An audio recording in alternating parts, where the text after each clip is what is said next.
Hello friend, जय श्री कृष्ण, जय माताजी। स्वागत है आज मारा नवा विडियो में। आज मारे बनावा से बटेटा पौवा એટલે મસાલેદાર બટેટા પૌવા આવે ને એ બનાવવાના છે।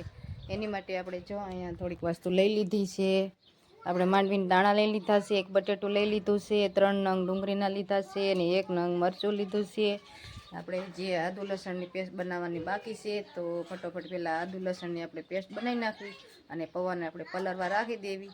તો ચાલો આપણે ફટોફટ પૌવાને પલળવા રાખી દેવી, પછી આપણે પૌવા બનાવવાનું ચાલુ કરશું। આપણે પૌવા મસાલા બનાવવાનું ચાલુ કરી દીધું છે। તો આપણે જો ચાળીને પૌવા લઈ લીધા છે મસ્તના। હવે આ પૌવાને આપણે ધોઈ નાખશું। ધોઈને એક જો થાળીમાં આપણે એને સૂકવી દઈશું। તો હાલો હું હવે પૌવા ધોઈ નાખું। પહેલાં આપણે પૌવાને સારી રીતે ધોઈ નાખ્યા છે અને જો મસ્તના આપણે પૂરા થાળીમાં કરી નાખ્યા છે। હવે આપણે આમાં નાખવાનું છે મીઠું અને ખાંડ નાખીને આપણે જ્યાં સુધી બીજા મસાલા પકવશું ને ત્યાં સુધી આપણે એને રહેવા દઈશું। પછી છેલ્લા આપણે પૌવા ઉમેરવાના છે, બધા મસાલામાં નાખવાના છે। તો હું બતાવીશ પહેલાં એમાં મીઠું નાખી દઉં,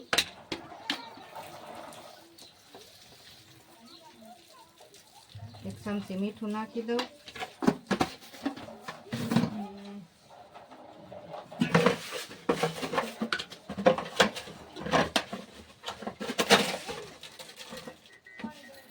એક થોડી વાટકી જેટલી ખાંડ નાખી દઈશું। તોય પણ કાંઈ આપણા બટેટા પૌવા છે એ કાંઈ ગેળા તોય નહીં થાય। આપણે પૌવાનો જે ટેસ્ટ આવે ને એ નહીં આવે, એટલે આને છે ને આપણે મિક્સ કરીને રાખી દઈશું। આપણે બીજા મસાલા તૈયાર કરશું ને પકવશું ને ત્યાં સુધી આ રીતના મિક્સ કરી નાખવાનું। જ્યારે ભીના પૌવા હોય ને ત્યાં જ આપણે મીઠું ખાંડ નાખવાનું છે, જેથી કરીને ઓગળી જાય એની રીતે હારી અને સારી રીતના મસ્ત ના ભળી જાય। આ રીતના ભળી જાય। આપણે બીજા મસાલા તો તૈયાર કરી લેવી, બટેટા ડુંગળી મરચું બધું તૈયાર કરી લેવી કટિંગ કરી।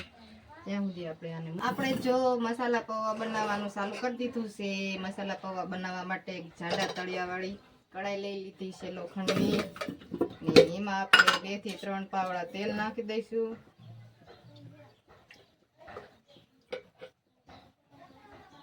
આપણા જેટલા પૌવા હોય ને આપણે મસાલા હોય એ કોલું તેલ નાખવાનું। બાજુ લગાડી દઈએ આપણે આપણું તેલ ઓલું કડાઈ બધા ઝીણું છે બહુ થઈ જાય ને ગેસને આપણે ધીમો કરી નાખીએ। ધીમા ગેસ ઉપર જ બધું શેકવાનું થશે। આપણું તેલ પણ ગરમ થઈ ગયું છે। બધાથી પહેલાં આપણે માંડવીના દાણા શેકી નાખી।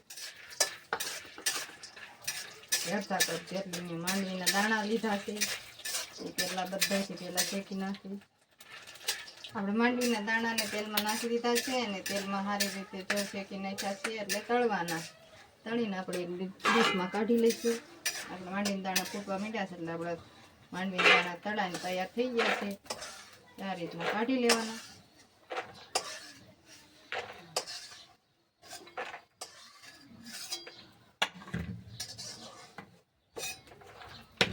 પછી આપણે એમાં જો આપણે સુધારી લીધી છે ડુંગળી છે, એક બટેટું છે ને એક મરચું છે। બધાથી પહેલાં આપણે થોડી રાઈ નાખી દઈશું મસાલામાં।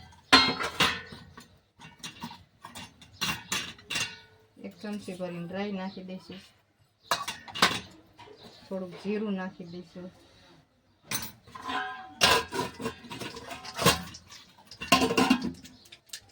રાઈ ને જીરું આપણું સારી રીતે કકડી ગયું છે। હવે આપણે એમાં મરચાં નાખી દઈશું।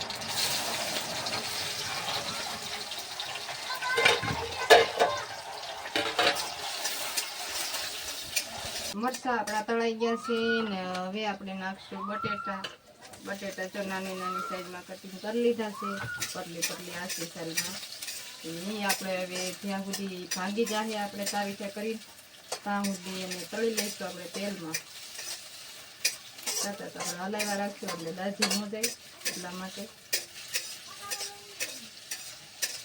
તો બટેટા આપણા તળાઈ ગયા છે। જો આ રીતના અસલ કોટિંગ થઈ ગયું છે બટેટાનું કોટિંગ થઈ જાય પછી જો આપણે ડુંગળી છે ને કટિંગ કરેલી ડુંગળી નાખી દઈશું। અને ડુંગળીને તો બહુ ઝાઝી નથી આપણે તળાવવાની, શેકાવા દેવાની, થોડીક જ શેકાવા દઈશું એટલે આપણે ડુંગળીનો અસર મસ્ત મજાનો ટેસ્ટ સારો આવશે। ખાવ આપણે નહીં એને કોટિંગ ખાવા દેવી। થોડીક અમથી તળશું એને, પછી આપણે બધા મસાલા નાખી દઈશું. આ રીતના જો મિક્સ કરી નાખવાનું, ડુંગળી મરચાં અને બટેટા. હવે આપણે આમાં બધા મસાલા નાખી દઈશું. બધાથી પહેલાં નાખશું 1 ચમચી છે ધાણા જીરું પાવડર, અને 1 ચમચી નાખશું આપણે હળદી, 1 ચમચી નાખશું જો હળદર પાવડર, જેથી આપણે મસ્તીનો પૌવા બટેટાનો કલર આવી જાય છે. પછી નાખી દઈશું, આમાં મીઠું તો નાખ્યું છે પણ થોડુંક આપણે નાખશું, થોડુંક મીઠું નાખી દઈશું અડધી ચમચી. પછી આપણે મસ્તનું આને મિક્સ કરી નાખશું.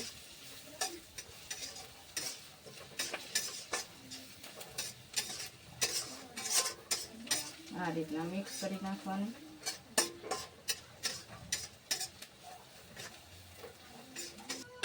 જો અહીંયા ગરમ પાણી કરવા મૂકી દીધું હતું અડધો કપ, અને આપણે હવે આ છે ને વઘારમાં નાખી દઈશું આપણે ગરમ પાણી, જેથી કરીને આપણા પૌવા છે ને મસ્ત અને સૂકા સૂકા બનશે.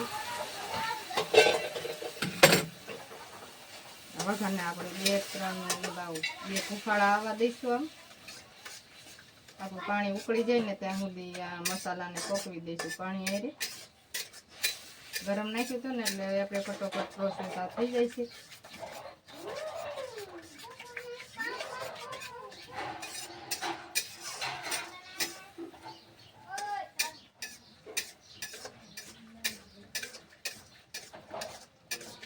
આ રીતના બધું મસ્તનું જો આ રીતનું લાવીને મિક્સ કરી નાખશું.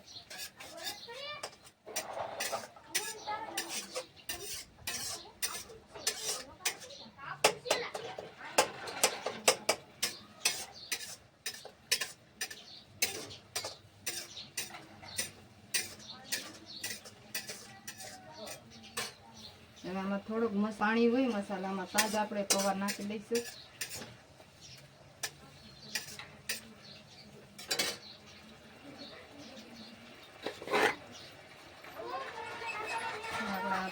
પલાળેલા આપણા છે ને પૌવા એ બધા એમાં નાખી દઈશ. પૌવા નાખી મસ્ત હલાવી નાખીશ ને ગેસને કરી દઈશ બંધ. આપણા પૌવા છે ને એકદમ છૂટા છૂટા બની જશે એમાંથી.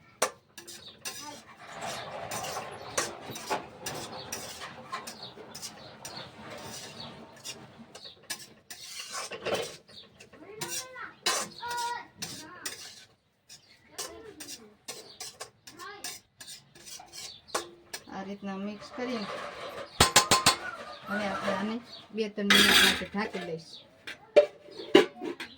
પૌવા બટેકા જો આપણા બનીને તૈયાર મસ્તના મસાલેદાર તૈયાર થઈ ગયા છે છૂટા છૂટા. આમાં મેં ડુંગળી નાખી છે, બટેટું નાખ્યું છે, મરચું નાખ્યું છે, અને સિંગના દાણા પણ નાખ્યા છે, ને 1 ફાડું તો લીંબુ નાખી દીધું છે. હજી તો મને એમ થાય છે કે મેં ટેસ્ટ કર્યો તો થોડુંક લીંબુ ઓછું લાગ્યું છે, તો થોડુંક લીંબુ વતર નાખી દઉં પાછું.